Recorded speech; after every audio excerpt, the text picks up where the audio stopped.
junto al Departamento de Ciencias de Educación y el Instituto Coordinador de Programas de Capacitación ICPC. El conversatorio estará a cargo de los profesores Analía Pizarro Raya y de Daniel Enrique Villegas, dos destacados formadores con una vasta trayectoria académica en la que fueron brindando enseñanzas, reflexiones y saberes a generaciones de estudiantes y colegas. Hay otros motivos para sentirnos emocionados en este encuentro que presentaremos. Primero, porque nuestra querida facultad da marco institucional a un evento de gran envergadura, acompañando al Instituto de Investigación, al Departamento de Ciencias de Educación y de manera particular en esta ocasión con la participación de docentes que integran el Instituto Coordinador de Programas de Capacitación ICPC, al cual perteneció Analía Pizarro.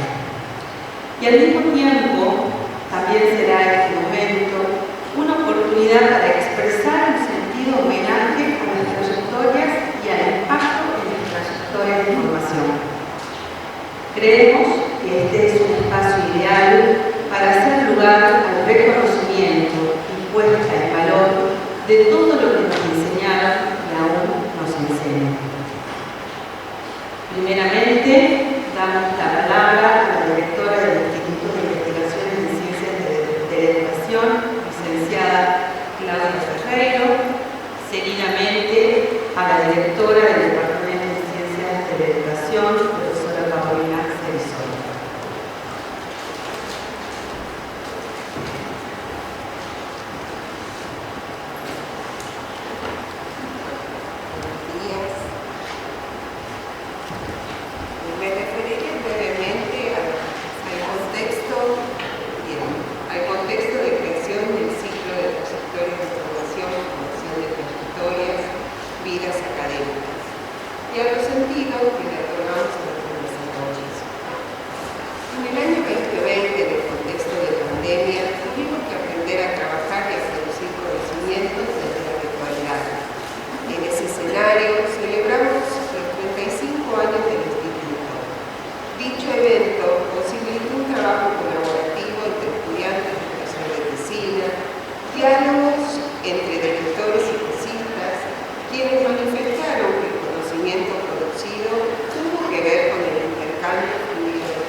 Queríamos avanzar en la construcción de conocimientos y en el encuentro con otros, recuperando saberes y sentires de profesoras y profesores del Departamento de Ciencias de la Educación, investigadoras e investigadores que forman parte de la comunidad académica de nuestra querida facultad. Es así que pensamos que el relato en primera persona de quienes habían dedicado toda su vida a la docencia, la investigación y la extensión contenía un valor intrínseco, el que se potenciaría al configurarse como un diálogo fecundo entre colegas. Fue así que en el 2021, en el contexto de presencialidad cuidada y luego del 2022 desde la presencialidad plena, se realizaron los dos primeros conversatorios en los que las narrativas de profesoras protagonistas generaron conocimientos significativos desde la cercanía física y emocional.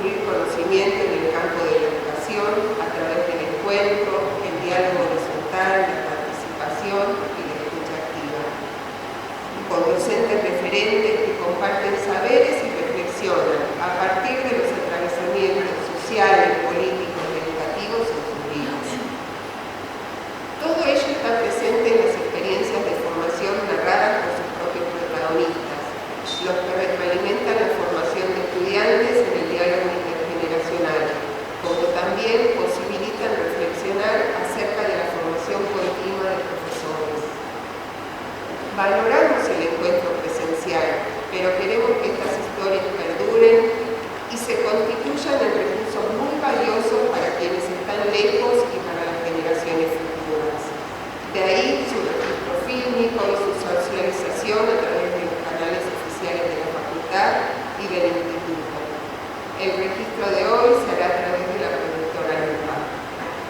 Hoy los protagonistas de este espacio de diálogo son la profesora María Pizarro y el profesor Daniel Yepes, a quienes les manifestamos nuestro profundo reconocimiento por lo que han sembrado a lo largo de tantos años como formadores y porque han asumido problematizar la educación, los sujetos, las prácticas, las instituciones en contextos sociales y políticos diversos con un genuino compromiso.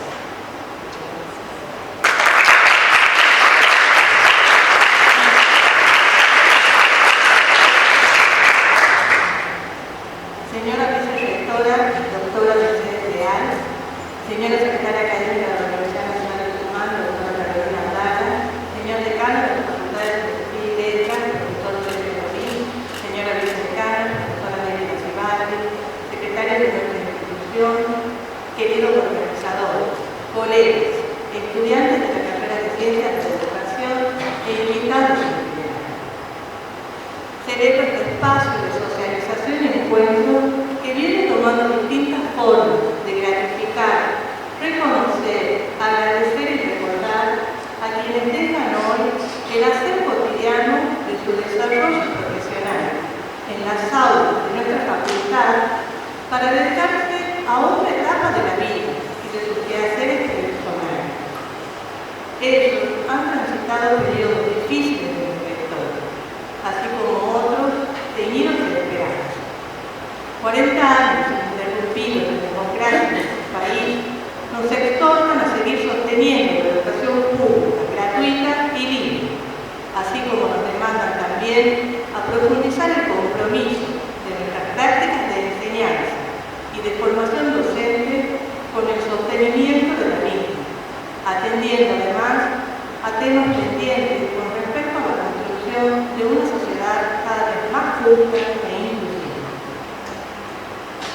Las prácticas de enseñanza y la producción de conocimientos en nuestros contextos actuales exigen a las universidades públicas la formación de profesionales capaces de poder pensar críticamente, comprender, crear y dialogar sin imposiciones de ninguna índole, tareas que requieren de un cierto tiempo, que no se resuelven de manera urgente ni instantánea, sino que solo puede accederse a ellas si se genera el espacio para que decanten saberes y encuentros.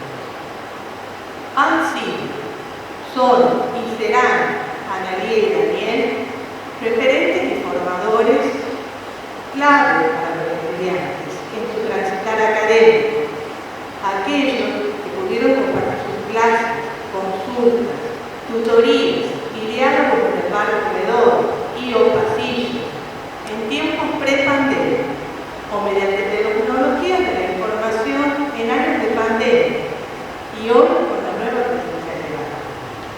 Junto a ellos se propiciaron las condiciones necesarias para que el proceso de aprendizaje sea crítico, autónomo, solidario y que contempló además la formación ciudadana de los niños. Los invito hoy a participar de este espacio desde un lugar especial, uniendo razón y pasión como lo hicieron ellos en sus aulas, en su devenir profesional.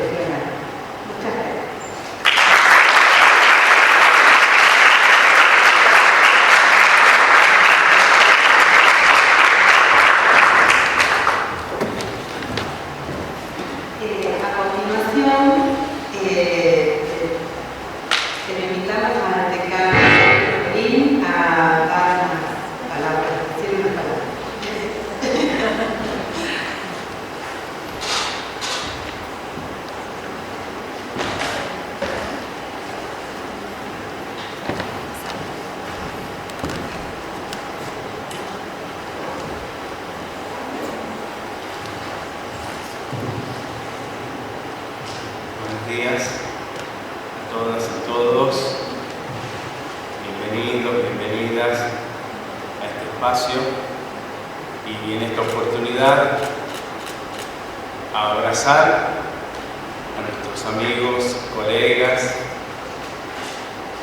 a celebrar con ellos el jubileo, aunque implique algo de tristeza para nosotros porque no van a estar en la cotidianidad, tienen una experiencia, tienen un capital académico acumulado que debe seguir siendo transmitido, en este caso la formación de posgrado.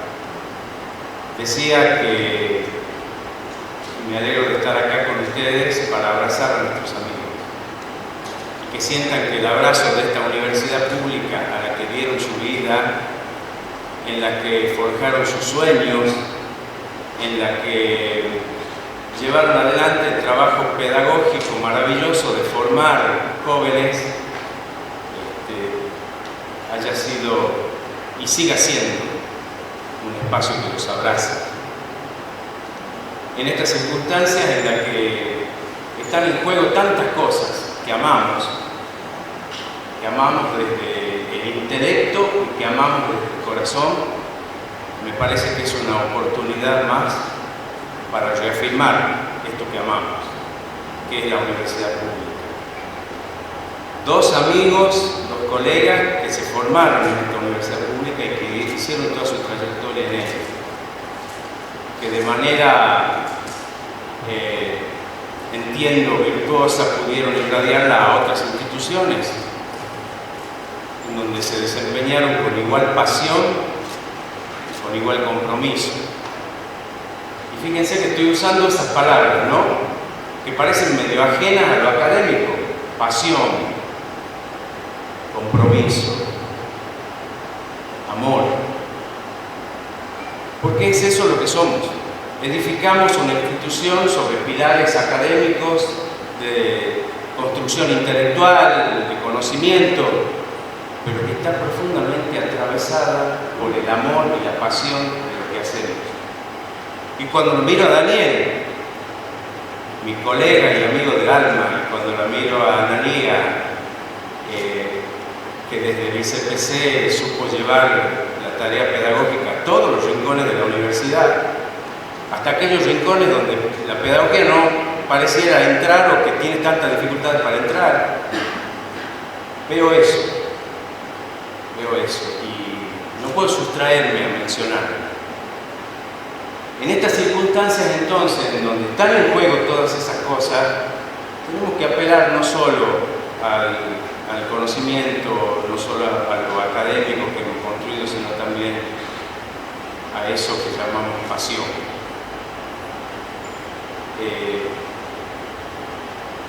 No quiero perder la compostura acá, porque el corazón me va a traicionar, digamos, no doy garantías. Solo decirles cuánto agradecimiento tenemos. Siempre vamos a estar agradecidos. Esta facultad, esta universidad va a estar siempre agradecida por todo lo que dieron, todo lo que dejaron acá. E invitarlos a que sigan ofreciéndole a esta universidad todo lo que han podido acumular como experiencia y como saberes. Gracias. Solo decirle gracias. Y no les digo adiós, sino que les digo hasta mañana, hasta la próxima semana, porque esperamos verlos acá todavía por largo tiempo. Gracias.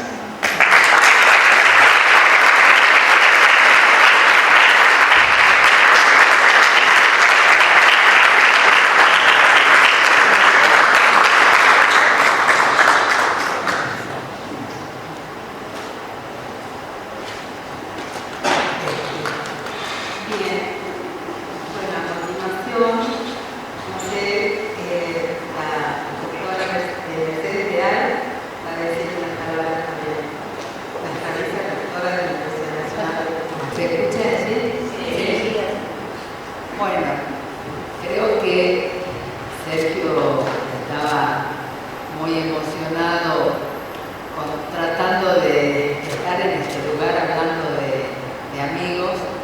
y entiendo que esa emoción también la hago mía porque son circunstancias profundamente que nos movilizan, ¿no?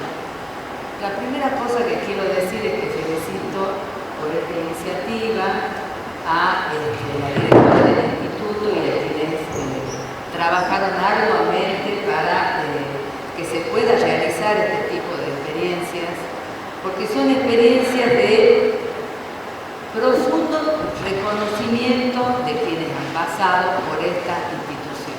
No las hacen todas las facultades y me parece que es una iniciativa hermosa porque no solo es darle la medalla y el agradecimiento, que eso es bueno, sino que se trata de construir saber a partir de esta reconstrucción de las trayectorias académicas, ¿no? Que es lo que van a hacer a continuación los amigos. Por otro lado, voy a ser en cierto modo autorreferencial, cosa que jamás suelo hacer, pero quiero decirles que con Analía y con Daniel hemos compartido experiencias sumamente fuertes en esta universidad. Decirles que hemos sido compañeros en épocas duras y difíciles como ha sido la dictadura cívico-militar y hemos podido, a pesar del dolor de no encontrar a muchos de nuestros compañeros que estábamos hoy el otro día, pudimos construir y constituir un grupo que nos juntábamos para algunas cosas, ¿no? Inclusive lo estoy viendo en Emilio, ¿sí? Para las guitarreadas y para compartir los afectos en ese tiempo. Por otro lado, también hemos sido en ese tiempo testigos de muchas cosas que sucedían, pero había algo que nos unía y era nuestra condición de universitarios y nuestra condición de universitarios comprometidos con un proyecto, no solo de universidad, sino de universidad que da la pelea para que exista un proyecto de país distinto a lo que era en ese tiempo. Y allí quiero destacar la enorme participación que en todo ese proceso ha tenido Daniel Ceres. Amigo que se jugó muchas veces más que nosotras, que lo hacíamos desde otro lugar, pero amigo que cuando era un estudiante puso el cuerpo en esa circunstancia. Y eso hoy cobra un valor enorme, enorme, porque lo que estamos asistiendo hoy es a una disputa muy fuerte y en donde nos asusta y preocupa que gran parte del estudiantado universitario esté confundido, en cierto modo, respecto de algunas cuestiones que tienen que ver con los valores y con las instituciones de la democracia. Por eso me parece importante destacar esto. Y por otro lado, decirle que esa pelea que inicialmente la tuvimos de manera silenciosa, asustada y demás, también pudimos darla desde otro lugar con la democracia. Por eso es que la defendemos tanto en estos momentos y por eso hoy en este conversatorio no puedo dejar de decir todas estas cosas que estoy diciendo, porque me parece que ha sido tan fuerte y tan duro la dictadura como la vivimos el estudiantado, que también esa fuerza y ese potencial crítico que tiene la universidad lo supimos aprovechar oportunamente para dar una fuerte pelea en la restitución de la democracia universitaria.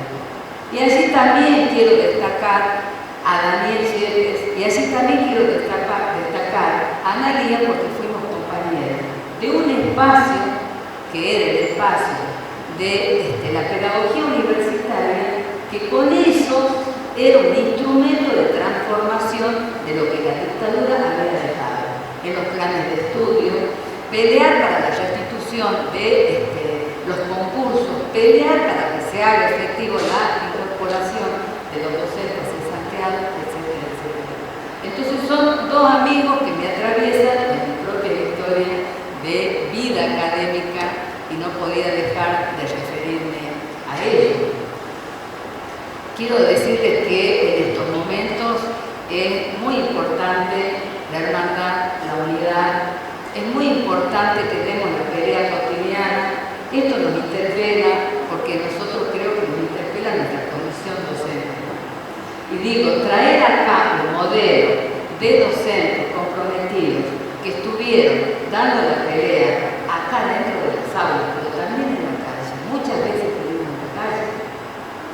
Y mañana también con esta convocatoria que se está haciendo desde la FUD para un documento de unidad de todos los sectores involucrados que aman vivir en democracia, que lo van a presentar en el patio del rectorado. Que aprovecho, no soy yo la que convoca, me parece que es importante que todos lo sepan acá.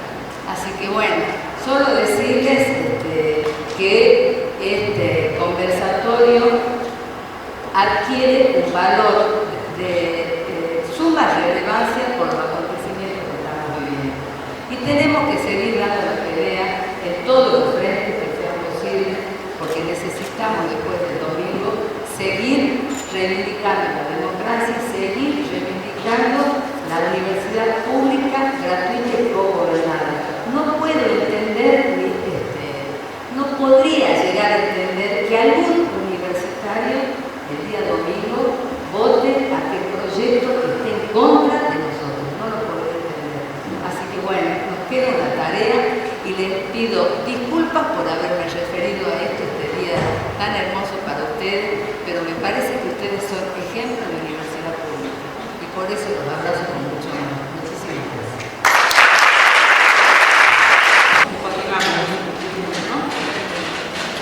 Enseñar no es transferir conocimientos, sino crear las posibilidades para su producción y construcción. En este sentido, como Freire, si hablamos de trayectoria de formación de trayectorias, consideramos este siglo como un lugar propicio para que nuestros estudiantes, muchos de ellos auxiliares estudiantiles, se sumen y expresen sus palabras. Así que invitamos a nuestra alumna de la carrera de Ciencias de la Educación, a María Beltrán Mena, al escenario.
Incluso desde escuchar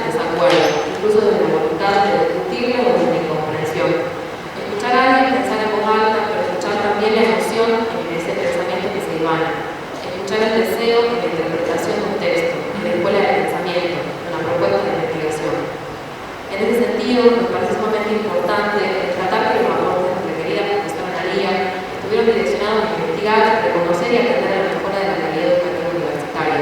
Su compromiso político académico con las realidades estudiantiles fueron las que la llevaron a acercar a sus alumnos en los distintos espacios de representación y participación estudiantil, para darle voz y significatividad a nuestra formación de grado.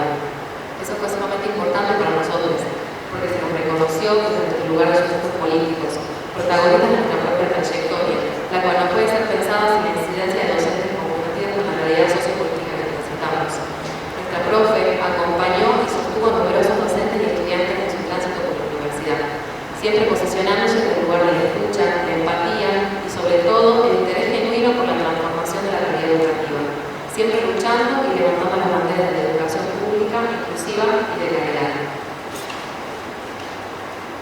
Los aportes de nuestro querido profesor Daniel, que involucran como narrador en primera persona de nuestra historia. Su obra de vida, que es su obra de lucha, es referencia ineludible al hablar de compromiso por la transformación de las realidades y un puente con la conciencia revolucionaria de la gran generación de Ilmada, pero siempre presente. Su compromiso con la memoria, la verdad y la justicia ilustró lo que para muchos fue la primera experiencia de escritura ensayística y de la deconstrucción histórica de la educación y la pedagogía. En él reconocemos la ética política del educador que debe llevarnos a tomar con conciencia y compromiso el posicionamiento frente a nuestra realidad, con perspectiva histórica para enriquecer nuestras proyecciones a futuro. Creemos fervientemente que sus aportes a nuestra formación buscan combatir la autodesvalorización con la que nos oprime la vorágine del mundo y discutir la dependencia emocional e intelectual de quienes aceptan fatalistamente el estado de vulnerabilidad y la desesperanza de pensar que el poder hacer y rehacer la realidad es privilegio de algunos elegidos y no derecho de todos. Sus pasos por la facultad renuevan la esperanza en la lucha por la educación que sea una práctica de liberación, que sea compromiso con el diálogo democrático y crítico con el pensar ingenuo y descomprometido de la realidad. Ambos aunan la necesaria percepción pura y crítica de nuestra sociedad, pero con el amor comprometido y solidario con el prójimo para la acción creadora y esperanzadora del Estado nacional. Cuando la fatalidad de sentirnos repitiendo nuestra historia exacerba la percepción de ella como inmodificable, espacios de encuentro colectivo, político y de homenaje y compromiso con quienes hacemos y hicieron esta facultad, revitaliza la lucha por transformar el mundo. En tiempos de crisis, de representatividad, descubrimos que nuestras democracias son tan fuertes o débiles como la trama que nos sostiene. Volvemos a pensar en la función política de la educación, la función de renovar en cada generación el compromiso con la memoria, porque descubrimos una vez más que ese compromiso se materializa en la palabra, los posicionamientos y la calidad de cada docente. A través del diálogo con otros es que aprendimos la democracia como algo más que un sistema de instituciones, la democracia como una cultura, una memoria y un conjunto de experiencias. Hubo docentes que supieron mirarnos e invitarnos a ser guardianes de la memoria de la democracia, desde el lugar que nos toque. Y hoy tenemos el privilegio de recordarnos a ustedes. Muchas gracias.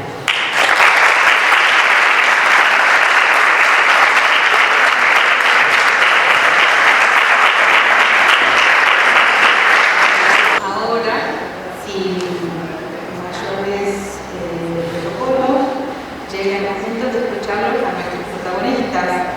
Así que le damos la palabra a Analía Pizarro de Raya y luego a Daniel Yepes. Así que los invitamos a subir y a...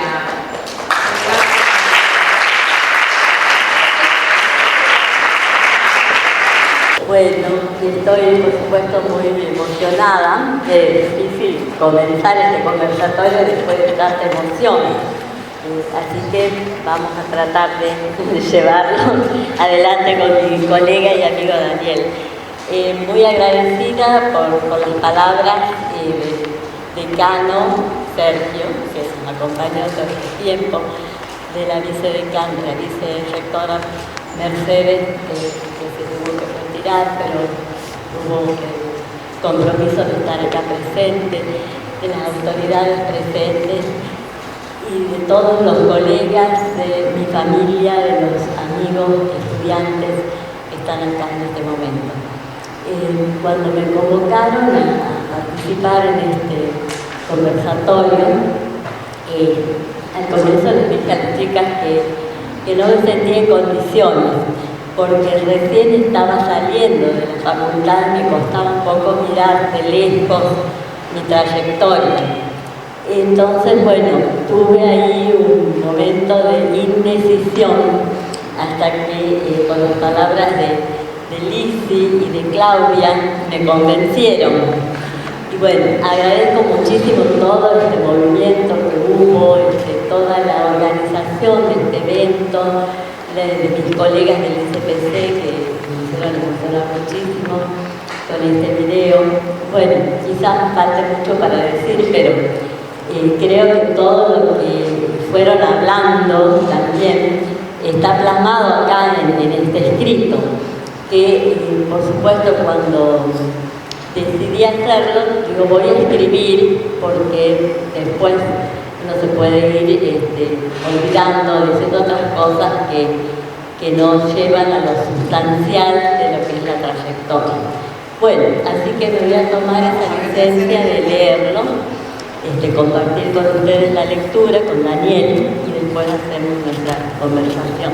Bueno, hice un trabajo como estaba acostumbrada a hacerlo todo este tiempo de vida académica, pero que está muy cargado, por supuesto, de emociones, de imágenes, de situaciones, de anécdotas que se fueron apareciendo en este tiempo. He jugado con una metáfora de la... ¿Ahí se escucha mejor? He jugado con la metáfora de la universidad en blanco y negro y la universidad en colores. Esta metáfora fue producto de todo un proceso que he vivido en la universidad cuando fui estudiante de grado y como profesora de la Facultad de Filosofía y Letras. Entonces, empiezo. Con la primera secuencia es mi formación de grado. Con la ilusión de iniciar una carrera universitaria, dejé mi hogar de San Pedro de Jujuy para iniciar mis estudios de Facultad de Filosofía y Letras en el año 1976. Me había inscrito en psicología, como muchos estudiantes que fueron mis compañeros. Ante el anuncio del cierre de la carrera, nos dieron la alternativa de estudiar ciencias de la educación, ya que teníamos materias comunes los primeros años y con la esperanza que en algún momento se levantaba la censura para estudiar psicología. Aquí comienza una etapa con matices grises en el ambiente, vitrinas en los pasillos que se habían trasladado del Museo Arqueológico. Siempre les comenté a mis alumnos de la etapa que llamé más tarde la universidad en blanco y negro. Este espacio cultural fue testigo de innumerables clases de primer año, destinadas a todas las carreras de esta casa de estudio. Introducción a la historia con el profesor Abitidape, introducción a la psicología con el profesor Moreno, introducción a la filosofía con el profesor Antonieta. Quizás me olvide de alguno y me hagas recordar después Daniel. Como fue mi primer día de clase en esta facultad, aún tengo presente mi desorientación por haber entrado a este salón donde ya se había desarrollado algún tema de neurobiología previamente con el profesor Neme.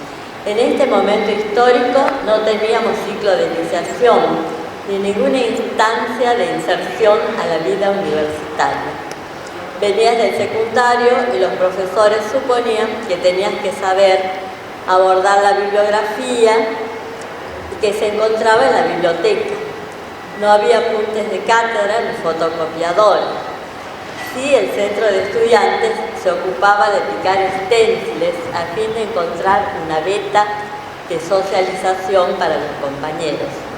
De esta forma, anotándome para este tipo de apuntes, me encontré con una persona muy valiosa que hasta el día de hoy me acompaña en estas trayectorias de vida, mi compañero, mi esposo Emilio Raya. En el cursado de Ciencias de la Educación o Pedagogía, fui conociendo y encontrándome con mis pares, entre ellos Leonor, Marta, Daniel, Mercedes. Tuve la posibilidad de compartir experiencias ya como colegas en esta facultad. Dada mi condición de estudiante a tiempo completo, me recibí de profesora de pedagogía en 5 años. La tendencia era estudiar el profesorado, ya que no se incentivaba completar la licenciatura. Un plan de estudios de corte tecnocrático y filosófico aristotélico tomista, un cursado atravesado de muchos silencios, de muchas censuras en algunos espacios curriculares por no compartir el pensamiento de los autores, en otros, pasando por algunos remansos, encontrando posibilidades de intercambio y de trabajo en grupo. Me quedaron grabadas imágenes de algunas de nuestras profesoras, de Luisa de Alves, la señora Cabot, el profesor Marchetti, María Schweitzer, bueno, que ya no está ninguno de ellos. En esa época, como alumnos de la carrera, no era factible asistir a jornadas, congresos o encuentros académicos. Estaban destinados a los profesores, salvo raras excepciones. Tampoco podíamos organizar jornadas de estudiantes, como lo hacen actualmente los chicos. Faltaban espacios de socialización del conocimiento, carteles de colores que dieran vida a la facultad. Recibida el 18 de diciembre de 1980, mi formación en el profesorado de Ciencias de la Educación me invitaba a incursionar en la docencia en los distintos niveles, profesión a la que había abrazado desde pequeña a través de mis juegos a la maestra con el modelo de mi madre. Empieza mi vida laboral. Bien, mis prácticas, a ver si estoy un poquito incómoda por eso. A ver, un poquito de agua. Sí. Bueno, mis prácticas en el nivel terciario en la escuela normal abrieron la primera puerta para insertarme en el mundo laboral. Se trataba de la capacitación pedagógica para maestros y directores de escuelas rurales, el proyecto EMER. Había que viajar al interior a dictar cursos. Allí empezó mi primer desafío con 21 años. Tenía que demostrar la autoridad del conocimiento, estudiar mucho, preparar buenas clases y cuadros sinópticos, porque en esa época no teníamos más que tiza y pizarrón, y conducir las clases. Estos fueron los gérmenes para mis nuevas etapas como formadora en capacitación pedagógica. Incursioné en otros ámbitos, pero me voy a detener solo en lo que considero fueron los acontecimientos más significativos que marcaron momentos de suma importancia en mi trayectoria profesional. Una fue la participación en el Colegio de Pedagogos, cuando recién se inicia el colegio en la primera etapa, que trabajé justamente con Mercedes. ¿Está bien? ¿Cómo va a ser? Sí. Acá estoy más cómoda. Claro. Bueno, bien, en el Colegio de Pedagogos trabajamos incansablemente por la formación y allí todas jóvenes, habíamos empezado una nueva etapa y esto llevó a que vinieran docentes de distintas formación que habían sido se habían reintegrado, dado que estábamos en el momento de la apertura democrática. Entonces vinieron a capacitarnos de Buenos Aires y allí yo pude iniciar mi primera asignatura pendiente, que fue la formación en psicopedagogía clínica del EPEC. Allí comenzó esta formación por este deseo de siempre estudiar sobre el aprendizaje. Bien, otro hito importante que tuve en ese momento fue la obtención de una beca de iniciación a la investigación del CONICET.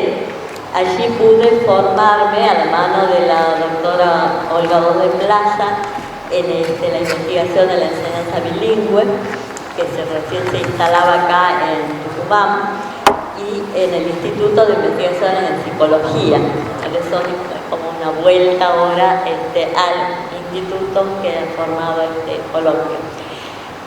Después otro hito importante que pasó justamente con la investigación fue la obtención de otra beca que lamentablemente no pudimos acceder por las épocas donde no teníamos tecnología y no la pude tomar, pero fue de la Universidad de la UNAM, una beca de Rotary Internacional para perfeccionamiento. Bueno, todos estos hitos me fueron llevando después a ingresar al Centro de Pedagogía Universitaria en el año 1987, cuando este centro, como lo mencionó Mercedes, acababa de formarse en la reapertura democrática, sosteniendo, por supuesto, los valores de la democracia, de la vuelta a las instituciones, de la revisión de los planes de estudio. Y ahí, en este ingreso, es cuando comienza mi tarea de formación formadora, las dos cosas. Me tenía que formar en los nuevos paradigmas de la pedagogía, dado que todo lo que habíamos aprendido durante la época de la dictadura eran programas más tecnocráticos y que no nos servían o no eran la base para la formación pedagógica que íbamos a comenzar a trabajar. Entonces comenzamos a recibir materiales de distintas universidades, de la UNAM, de otras universidades de distintos países latinoamericanos, de España, y bueno, y así comenzó una tarea ardua y muy rica, muy interesante y a la vez compleja. Muchas de las profesoras también que están acá estuvieron en algún momento en el Centro de Pedagogía. Compartimos algunas partes de trabajo con arduas discusiones y preparación de materiales, que fuimos en comienzo con una época de tallerismo, como decía Sergio, en todas las facultades de la UNT hemos recorrido, éramos itinerantes, a donde nos llamaban íbamos, y si no generábamos la demanda. Pero esa primera parte fue así, un tallerismo intenso. Me tocó aprender de la mano de Alicia el comienzo, que era la profesora más formada, y bueno, y ella fue mi formadora a lo largo de mi trayectoria. También tuvimos, porque ya era el grupo, me costaba también cuando armaba esto de pensar lo que era el grupo y lo que era lo mío, pero la organización y preparación de los materiales para la educación a distancia, para comenzar los cursos de formación pedagógica a distancia, para integrar a docentes de distintas facultades de la UNT que no podían asistir el mismo horario a una clase. Entonces allí aprendimos mucho también de Clotilde, que en ese momento ella había estado en el instituto, había dejado todos sus materiales de la formación que trajo de Venezuela, y pudimos organizar estos primeros talleres, armar los materiales, escribir los textos, que es lo que llevaba mucho tiempo, largas horas de desvelo, saben, en mi casa, en mi familia. Y así de esta forma, bueno, no voy a contar paso a paso la historia porque va a ser larga, pero bueno, ese es el recorrido que fuimos haciendo, de empezar, como en ese momento interinas, no teníamos un concurso establecido, hasta el momento dado, ya pasando esa década del 80, hay un cambio de transformación en nuestra institución y pasamos de ese centro de pedagogía creado en el 80 con la apertura democrática, pasa a ser Instituto Coordinador de Programas de Capacitación. Y luego tenemos el traslado a esta facultad. Entonces, esto implicaba que ya pasábamos a una dependencia diferente, antes era el rectorado, y en ese traslado teníamos que aprender, en este caso mío, que yo ya venía como había sido alumna acá, de pronto paso a ser la profesora como cargo, digamos, el cargo que ya tenía, pero con extensión de funciones a cátedras del Departamento de Ciencias de la Educación. Y así comienza la trayectoria como formadora en el departamento, con estudiantes de distintas cortes, primero pedagogía a nivel superior, después seminario de problemática universitaria, y por último seminario de educación universitaria, que es la cual concursé, fue mi último concurso que ya rendí, no para el Instituto Coordinador, sino para el Departamento de Ciencias de la Educación, por unos cambios institucionales que hubieron, con atención de funciones al Instituto Coordinador. Esa fue mi última etapa de trabajo en la cátedra, pero siempre con esa doble pertenencia, siempre trabajando por el posgrado, que hasta el año 2022 hicimos el trayecto de capacitación pedagógica, he sido coordinadora académica de ese trayecto, y bueno, Sergio nos pone ya un compromiso de que nos espera a seguir. Está muy bien, gracias por la invitación, porque es como que uno nunca termina de cerrar en este caso. Pero bueno, toda esta parte se lo voy a hacer más cortita pensado para que después puedan. No hay problema, sabemos que no. Contar vos, Daniel. Bueno, hay muchas cosas sentidas en el escrito, pero bueno, dado las condiciones que he cambiado, después lo pueden leer cuando Claudia lo pida para publicarlo. Cuánto es el juego, ¿no? ¿Por qué dije Universidad en Blanco y Negro y en color? La Universidad en Blanco y Negro fue esta que presencié como estudiante de grado. Luego, cuando llego como profesora a la facultad, como docente auxiliar en ese momento, veo una universidad, una facultad distinta, transformada, por eso le llamo colores, porque había participación, los estudiantes podían participar, había distintas elecciones, había otro clima, se respiraba un clima diferente. Entonces, en un coloquio que tuve con Lidia Fernández, ya en el posgrado, allí presenté este trabajo, que se llamaba así, de esta forma, y contrastaba las dos universidades, la blanco y negro y en colores. Y contaba, por supuesto, todas las sensaciones vividas en cada una de las etapas. Finalmente, esto le comentaba a Daniel, el otro día tuvimos una previa, fue una sensación muy emocionante, tanto para ella como para mí, porque me dijo, nunca escuché una profesora, una alumna en este caso, que cuente sobre la época de la dictadura.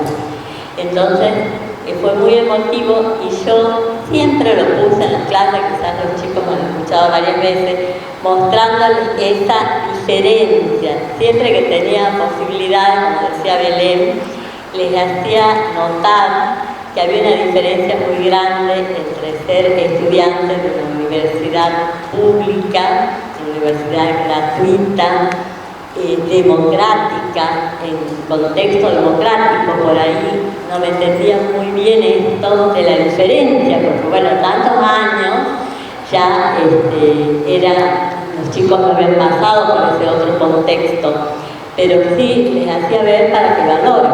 Eso era lo que siempre estaba marcando en las clases y bueno, lo rescataron acá los estudiantes. Bueno, no voy a detallar otros aspectos, sí tengo, en la formación formadora, he pasado también por gestión en el Instituto Coordinador, he sido directora por 4 años, ahí me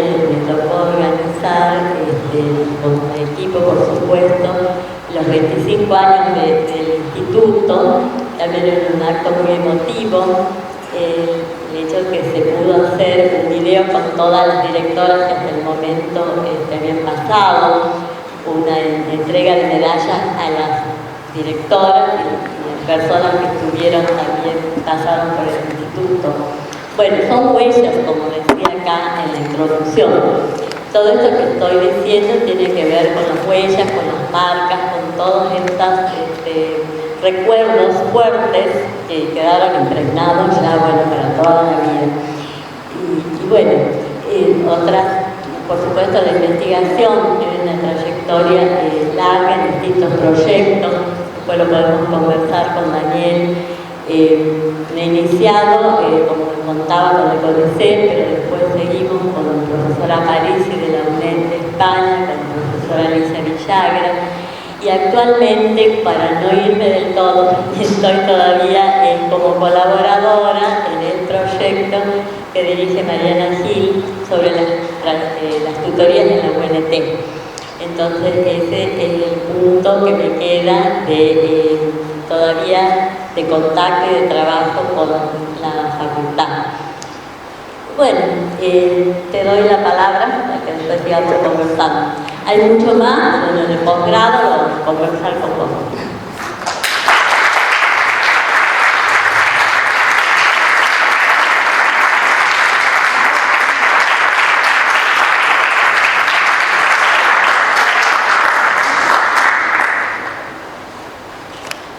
Pensaba también hacer una especie de recorrido, pero después dije, prefiero lo vital antes que lo académico.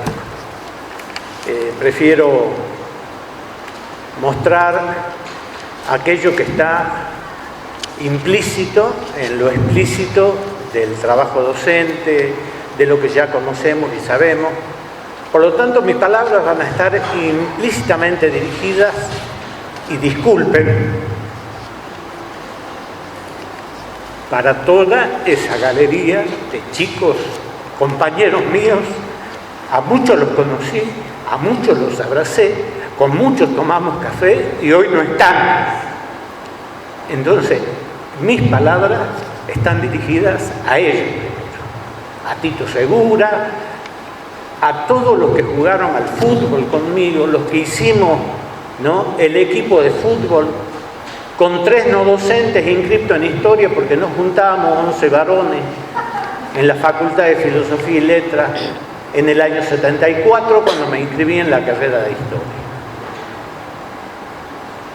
Y pasé una temporada en el infierno, desde 1974 a 1976, solamente porque éramos delegados de la comisión directiva del Centro de Estudiantes por Carreras.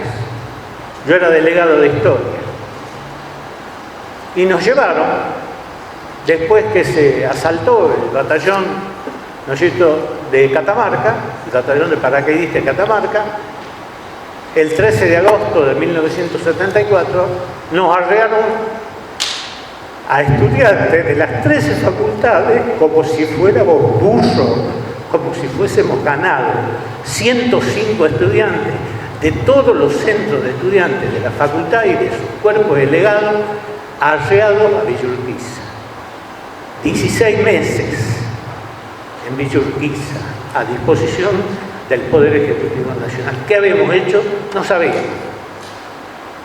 Quizás éramos cómplices del terrorismo de Estado. Y eso marca otro hito en mi formación, otra pregunta. ¿Por qué? ¿Por qué ocurría todo esto? ¿Por qué pagamos nosotros una cosa que se nos decía ahí cuando nos decían, ustedes acompañan los actos de los guerrilleros, ustedes acompañan la famosa subversión, ustedes son todos militantes encubiertos? Y eso me decía el Torno Albornoz. Yo voy a descubrir que vos sos un guerrillero encubierto que está en la facultad. Eso es lo que yo llamo lo vital, la trama vital. Y disculpen, si traigo a colación esto en un acto académico, pero yo les quiero decir una cosa.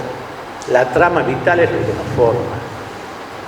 La trama vital es la que nos permite leer con el lente de la racionalidad aquello que circula en la sociedad como mensajes que uno decodifica de distintas maneras, los vive de distinta manera y los interpreta de distinta manera, pero a la postre nos llevan y nos permiten a algo, o nos permiten algo, posicionarnos frente a ese hecho.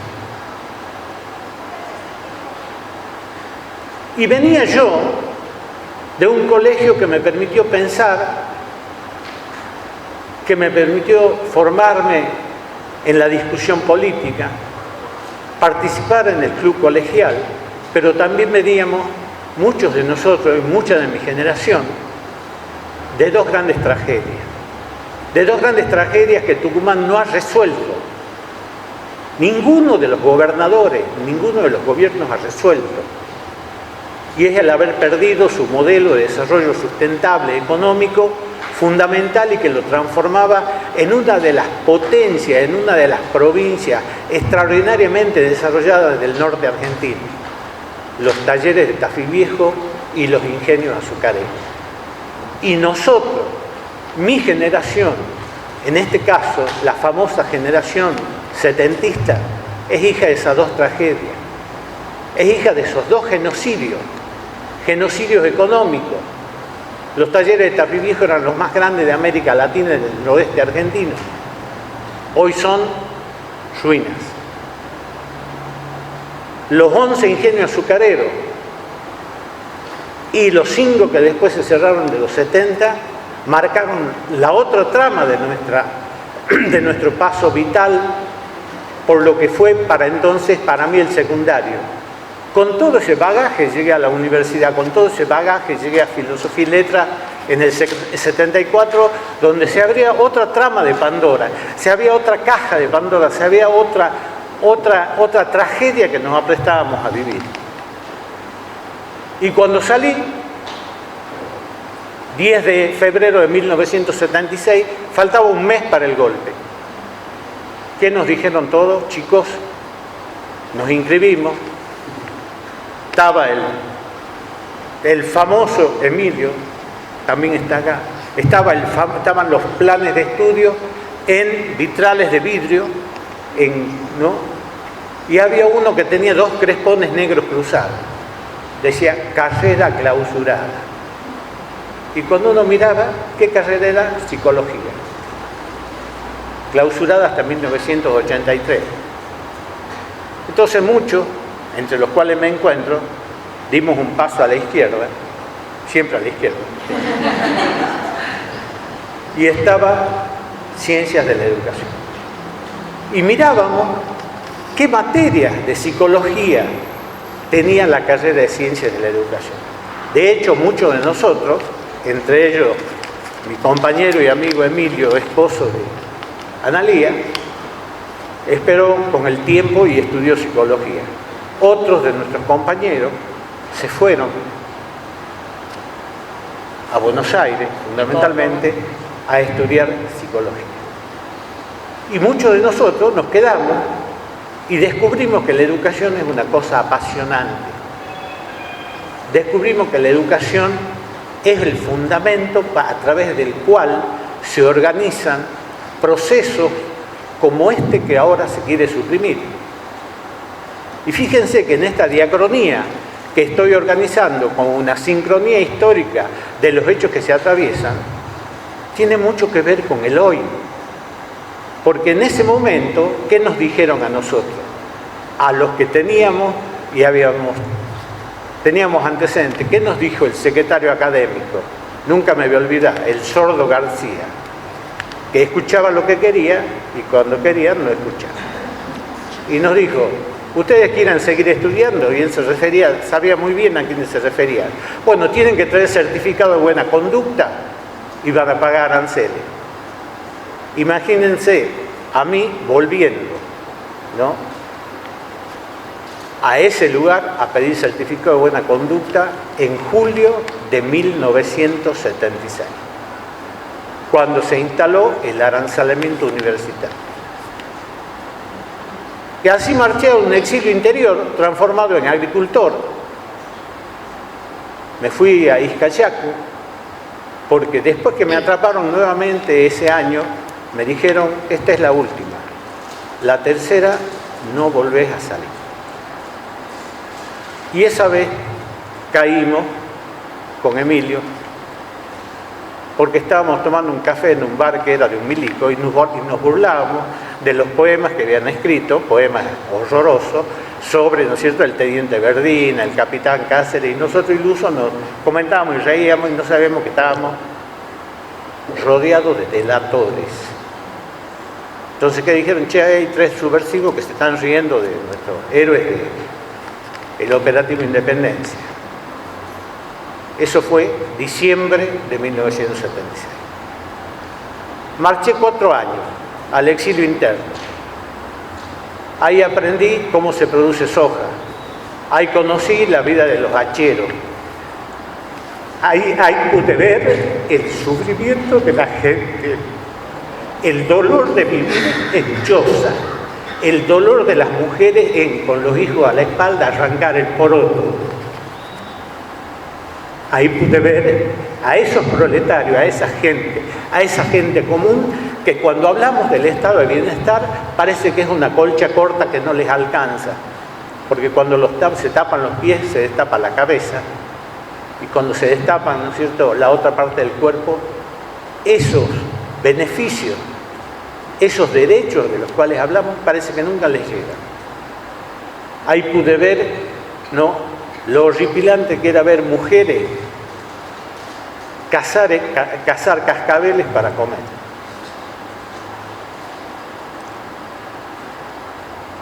Entonces uno que dice, ¿por qué acá se habla de compromiso? El compromiso no es gratuito. El compromiso es la universidad al servicio de esa gente. Es una universidad comprometida con nuestro pueblo y con nuestro tiempo. Es una universidad durante esos 4 años en que fui agricultor a la fuerza. En el 81 pudimos volver. En dictadura pudimos volver. Porque cuando vine a rendir en 1978 psicología del aprendizaje, el sordo García me dijo, tené cuidado y solamente vos podés rendir libre si pagás la cuota del arancel. Cosa que hice y rendí libre, ¿no?, psicología del aprendizaje. Entonces, ¿por qué esto marca? A ver, ¿por qué marca? Porque marca lo que se llama, ¿no es cierto?, no solamente las voluntades, marca los trayectos, marca qué uno va a estudiar, cómo uno va a desarrollar eso que se llama la profesionalidad. Y a mí siempre la educación me pareció que marca una cuestión que es fundamental. Y está más allá de lo que decimos, los derechos, la educación pública. La educación, chicos y chicas, marca lo que se llama la movilidad social ascendente.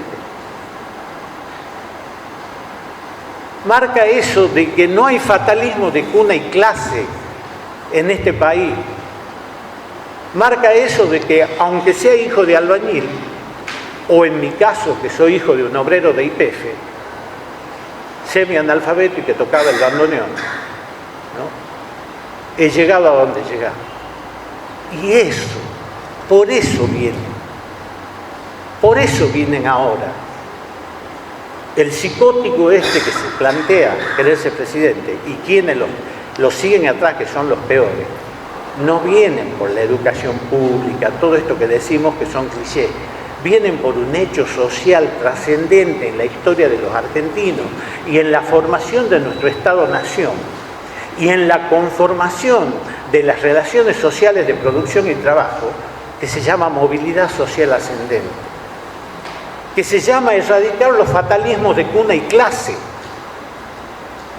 que se llama en el lenguaje vulgar de la literatura de difusión, mi hijo el doctor.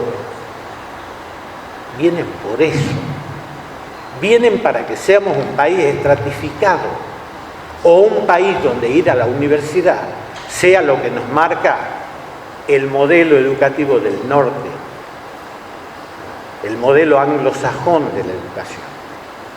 Vienen por el modelo napoleónico de la educación.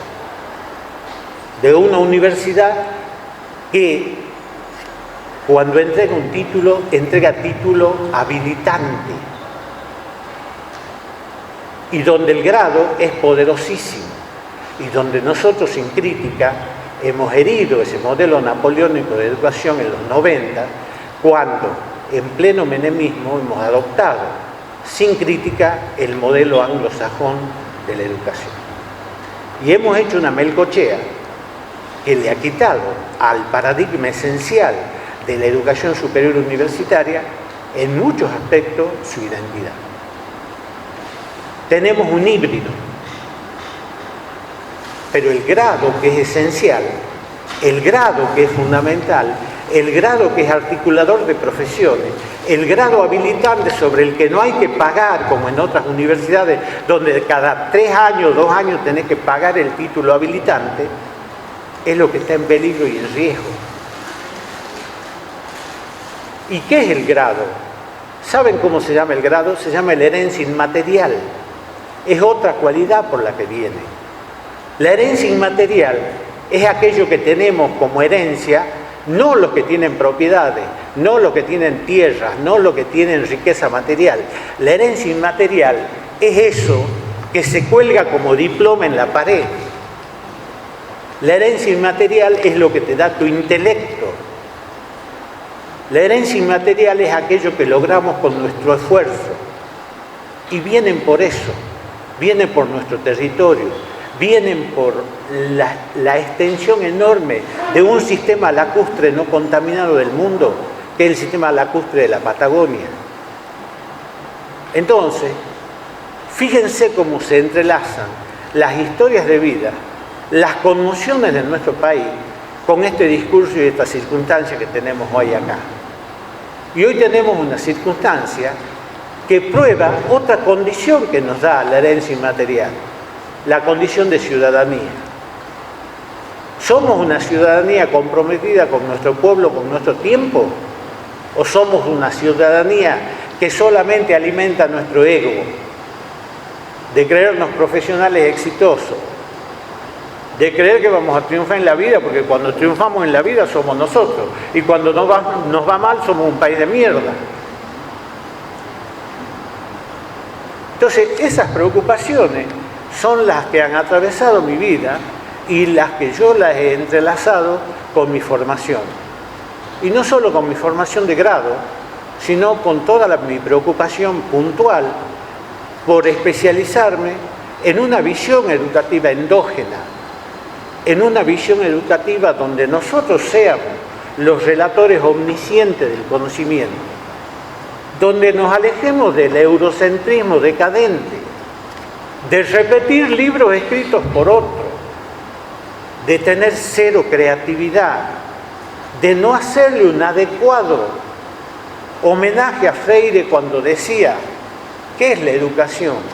Y se respondía a sí mismo, la auténtica educación es la acción del hombre sobre el mundo para transformar. Hoy diríamos, ¿no es cierto?, ayornando la Freire, es la acción de hombres, de mujeres y de personas comprometidas con su pueblo y con su tiempo para transformar el mundo. Y fíjense, ahí está para mí esa dimensión pedagógica que no es racional, que tiene que ver con los saberes, que tiene que ver con lo que enseñamos, pero más tiene que ver con el compromiso de aquellos que crearon esto, que nos legaron esta universidad, y estoy hablando de don Hipólito Yrigoyen y la reforma del 18, y que gestó el primer concepto de alianza plebeya en nuestra historia nacional. Y ese concepto de alianza plebeya es la que se marcó en las calles de la Córdoba rebelde del 18, donde a diferencia de lo que se dice desde el discurso vulgar, el discurso real es que fue una movilización obrera de trabajadores de Córdoba, de todos los nacientes gremios de Córdoba, que apoyaron a los estudiantes encerrados en el rectorado y que estaban a punto de rendirse, porque la policía brava, ¿no?, mandada por el gobernador cordobés y mandada por la curia, los iba a matar a palos. Y resulta que la reforma universitaria es un hecho que abre en la historia nuestra otro relato fundamental, la alianza plebeya. Vienen también por eso. Vienen para que nos mantengamos aislados, para crear falsas opciones entre nosotros. Entonces, para mí, chicos y chicas, disculpen, es una deformación. Para mí, la formación es eso. Eso atraviesa, para mí, lo profundo de una formación. Y termino con algo, y no quiero dejar de decirlo, y es el tema de la formación docente. Aparte de ser docente acá, he sido profesor durante 31 años de la Escuela Normal Superior Juan Bautista Alberdi. Llevo acá ese orgullo. Y he sido asesor pedagógico de la Facultad de Arquitectura en todo lo que sea práctica docente en la educación superior. Y respecto a esto último, quiero decir que cuando vienen por la educación pública, nosotros tenemos que aprender que estamos atrasados, yo diría casi 100 años, en el tema de la formación docente. Todavía enseñamos conductismo, todavía enseñamos, ¿no?, que el chico tiene que estar quieto, todavía enseñamos, y lo digo con conocimiento de causa, porque las alumnas me perseguían por el pasillo. Me decían, profesor, me tengo que recibir. ¿Cómo es la planificación? ¿Cómo es la planificación? ¿Cómo son los objetivos? ¿Cómo son los contenidos? El chico tiene que estar quieto. Nos hemos quedado en el método. Y la teleología educativa también viene por eso. ¿Qué es la teleología educativa? ¿Qué sujeto formamos? ¿Qué debe saber un chico que sale de la escuela primaria?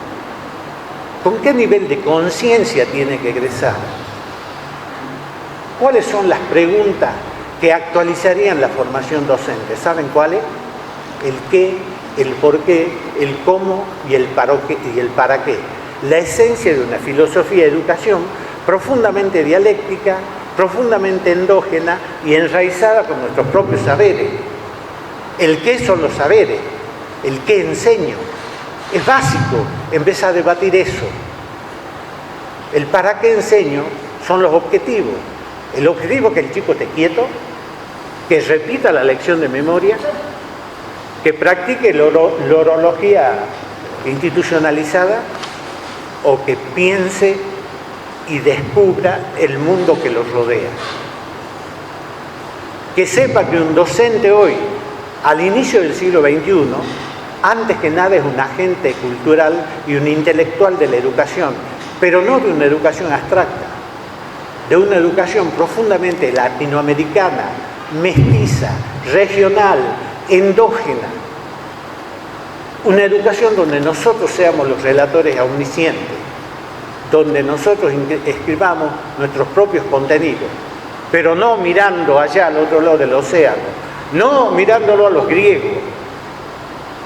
La paideia está muy linda, todo está lindo, la reforma, la pedagogía de la evangelización, todo lo que trajeron está lindo. Pero alguien decía que con las armas de la crítica se leen estas cosas que no son nuestras. Entonces, la formación nuestra hoy, el desafío hoy, ya no solo es, y con esto termino, defender la educación pública.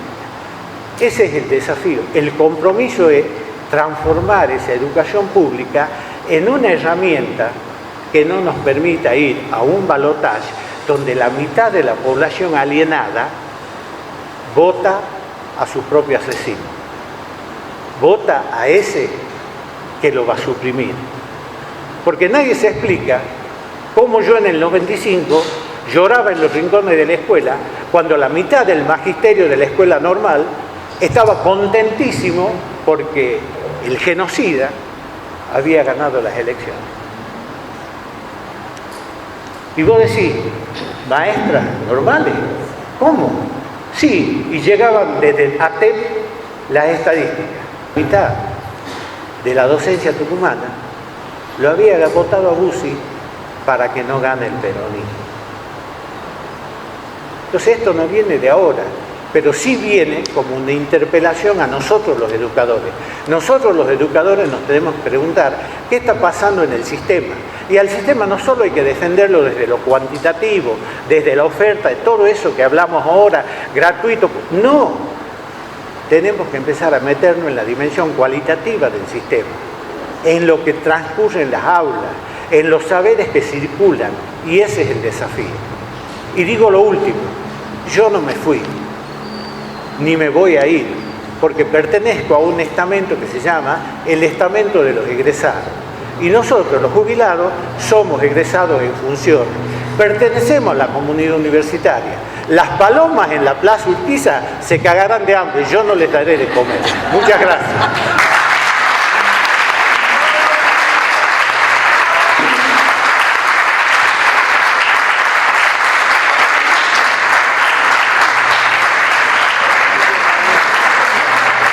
Bueno, después de escuchar a Daniel, bien me llevado muchas resonancias de la época que hemos compartido, o quizás por lo que estás relatando, no estuvimos todos los años juntos de la carrera, pero sí compartimos esos espacios, esa falta de libertad de expresión, fundamentalmente, que tuvimos en las aulas, que a veces teníamos que aceptar un solo autor porque no se podía leer otro y discutir sobre el pensamiento de los autores.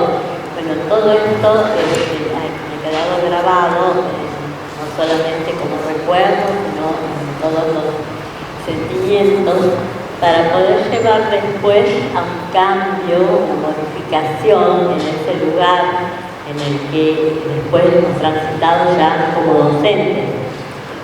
Poder, por lo menos es lo que a mí me ha servido mucho, ese paso, por eso el contraste de dos instituciones diferentes, con todos los errores y con todas las dificultades problemáticas que pueda tener la institución democrática. Yo le decía eso a los chicos siempre, va a haber muchos errores, va a haber muchas críticas para hacer, pero estamos en una situación, en un contexto democrático, y eso es lo que se valoró mucho siempre cuando les hacía noción, relatándole algunos hechos, acontecimientos de nuestra vida estudiantil.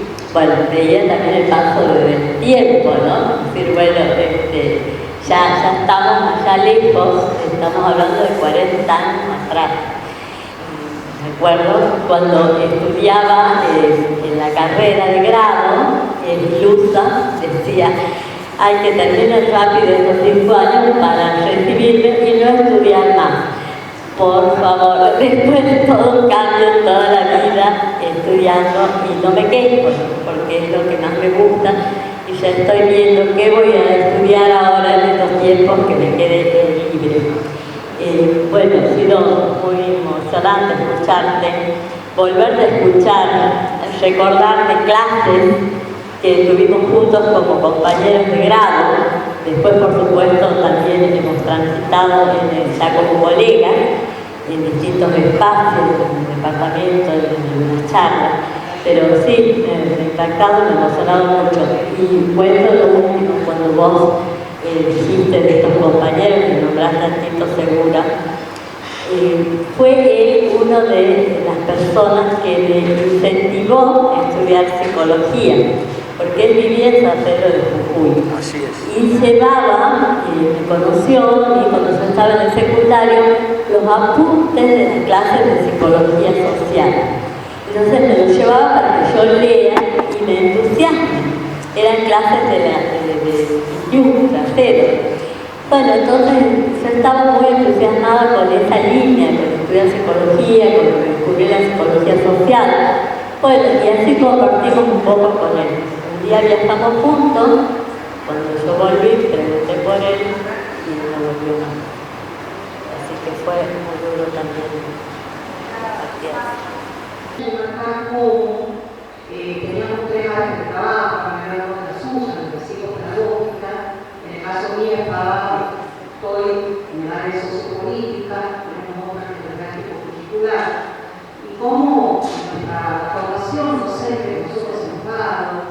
siempre desde el ICPC, ha sido puesta en valor nacional e internacionalmente, ¿sí?, por la visión política y crítica de la misma. No era la cosa de decir, quizás como se haga bien, así como pensarse los chicos, que tienen que ir a lo llevemos a la universidad, hagan así los objetivos, organicen así los contenidos, conjuntos de tips tipo tecnológicos. No, sino que la idea es ver qué egresados formamos, para qué sociedad, en cada momento histórico se ha ido cuestionando críticamente docentes que nos hemos encontrado de distintas carreras que no sabían, no conocían el contexto sociopolítico, es decir, que la formación universitaria tenía que ver con que el graduado no salga para cuestiones estereotipadas, que los odontólogos únicamente para el consultorio, a veces después de para trabajar en CAPS no sabían cómo hacer, o sea, no conocían tratar de formación específica, mejorar la condición de vida de las personas, comprometerse políticamente, y después muchos de los egresados de nuestros cursos han terminado siendo decanos, secretarios académicos, se han comprometido por completo con la universidad pública gratuita del campo. Y bueno, me gustaría que gusta el uso de la palabra, si no, a la línea también estaba diciendo Daniel, ¿no? Que hay muchos puntos de contacto, y Daniel, que hemos trabajado juntos también con el ICPC, en arquitectura, ¿no? Hicimos varias acciones en el ICPC, como las personas que estaban a cargo de asesoría pedagógica en las distintas facultades. Bueno, hemos funcionado muchísimo, muchas gracias nuevamente, y vamos a tenerlo para todos nosotros. Cada uno de nosotros paga a la universidad a partir de un impuesto que se llama el impuesto a las bebidas dulces no alcohólicas. Ojo con eso. La universidad no es gratuita. La paga hasta el último que compra un jugo allá, una naranjada, el que compra un licuado, el que paga el 0,05% del valor de esa Coca-Cola que toma en el bar. ¿Se entiende lo que estoy diciendo? No es gratuita. La paga todo el pueblo argentino, que es distinto, a través de un impuesto universal a las bebidas dulces no alcohólicas. Y eso figura en la ley del año 74, sancionada, y que las dictaduras no lo sacaron a ese impuesto. Porque la verdad es un impuesto progresivo. ¿En qué sentido? Nos grava todo la obligación. Entonces, es pública, ¿no? Nuestra educación superior es democrática, es igualitaria. Pero cuidado con la cuestión de la gratuidad, porque no es así. Esa aclaración me parece que es válida para que nos manejemos con, ¿no es cierto?, algún tipo de precisión. Y otra precisión que he escuchado y que es importante que lo sepamos también es cuando hablamos de fascismo. Escucho por ahí decir a todos, no lo voten al fascista de Milei. Si hay algo que Milei no es, chicas y chicos, si hemos estudiado el discurso del fascismo y sabemos lo que es el fascismo y sabemos lo que fue Mussolini y sabemos lo que fue Hitler, es que si hay algo totalmente contrario al fascismo es el señor Milei. Porque el fascismo y el nazismo fueron constructores de un Estado fuerte, de un Estado centralizado, de un Estado militarizado, de un Estado que en el caso de Alemania, como ellos mismos decían, recuperó el orgullo del Tratado de Versalles y lo lanzó, ¿no es cierto?, en un proceso de nacionalismo opresor, que no es el nacionalismo de los pueblos dependientes, a la conquista de Europa. Nada que ver con esta expresión psicótica de lo que es el libre mercado y los profetas del odio en su máxima expresión. Digo esto para que seamos rigurosos cuando hablamos, porque si no, decimos cualquier cosa y nos contradecimos y no nos toman en serio, ¿no? Si algo no tiene este personaje es una gota de fascismo. Sí tiene la expresión más terrorífica de lo que es el libre mercado de lo que es la enajenación de la riqueza y de lo que es la vampirización de las empresas públicas. A ver si queda claro.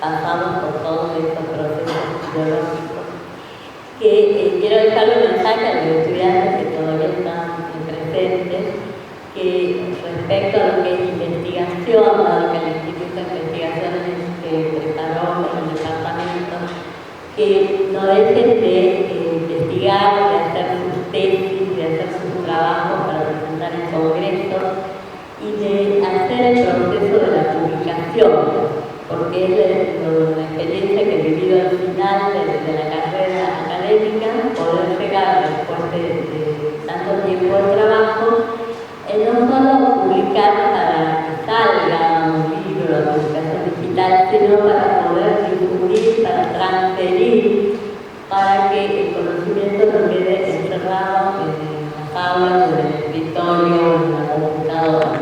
Esa es una de las cosas que he podido disfrutar hasta el último momento de mi carrera mientras estaba activa. No lo voy a seguir haciendo, pero sí estimularlos, impulsarlos a que realmente continúen, y a los colegas que tienen las tesis para concluir y que sigan su camino, que es muy apasionante. Y bueno, cierro acá con había escrito unas palabritas de cierre,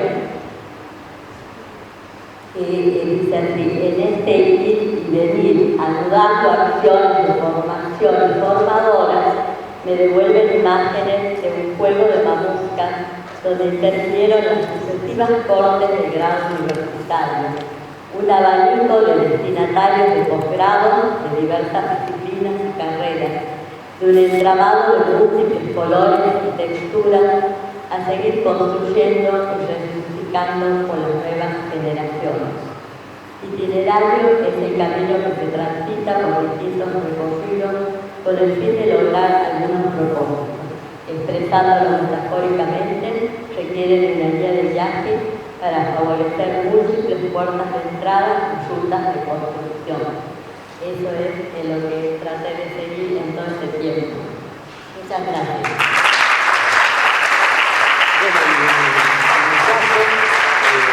En mi caso voy a donar, voy a entregar en versión PDF mi tesis de maestría y mi tesis de doctorado al Departamento de Ciencia de la Educación, porque la idea es que te iba a proponer a los colegas del instituto que tengamos la posibilidad de crear un apartado que se llama colección de tesis, lo que es la producción de nosotros. Y también voy a poner a disposición de la cátedra todo el material que he recorrido a lo largo de estos años, que he reunido estos años, de la materia, a disposición, porque también la idea que tengo es que armemos una biblioteca digital donde todos los profesores podamos entrar a las bibliografías de distintas materias, porque eso nos enriquece, ¿no? Eso era lo que quería decir como punto final, y muchas gracias por la paciencia.